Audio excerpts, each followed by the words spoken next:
काल में एक नगर के में एक विधवा ब्राह्मणी रह करती थी।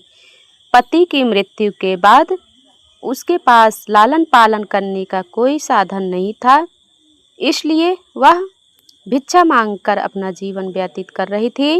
रोजाना की तरह एक दिन वह भिक्षा मांगकर वापस अपने घर लौट रही थी तो उसे रास्ते में दो बालक दिखे जो कि अकेले थे और अपना रास्ता भटक गए थे। ब्राह्मणी दोनों बालकों को अपने साथ घर ले आई और लालन पालन करने लगी। जब यह दोनों बालक बड़े हो गए, ब्राह्मणी उन्हें लेकर ऋषि सांडलिव के आश्रम में गई। वहां जाकर ब्राह्मणी ने ऋषि सांडलिव से अनुरोध किया कि वह अपने तपोबल से बालकों के बारे में पता लगाए, और ऋषि ने ब्राह्मणी का स्वच्छ मन देख करके उनकी बात मान ली।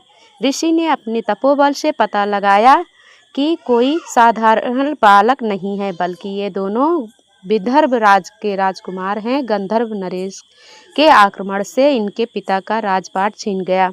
यह सुनकर ब्राह्मणी ने ऋषि से कहा कि कोई ऐसा उपाय बताइए जिससे बालकों का अपना राजपाट, घर परिवार वापस मिल जाए। ऋषि सांडली ने ब्राह्मणी और राजकुमार को प्रदोष व्रत की महिमा बताई। राजकुमार को प्रदोष व्रत की महिमा बताई। यह व्रत रखने की सलाह दी। ब्राह्मणी और दोनों राजकुमारों ने विधि विधान के अनुसार व्रत किया। एक दिन बड़े राजकुमार की मुलाकात अशुमति से हुई। वह और दोनों एक दूसरे से प्रेम करने लगे।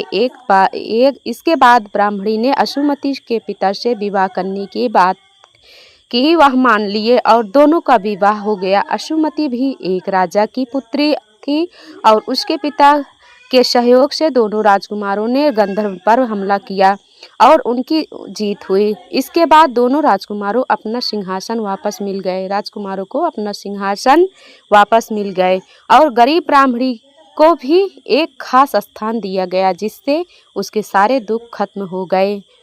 राजपाट वापस मिलने का कारण प्रदोष व्रत था, जिससे उन्हें संपत्ति मिली और बहुत सारी खुशहाली मिली।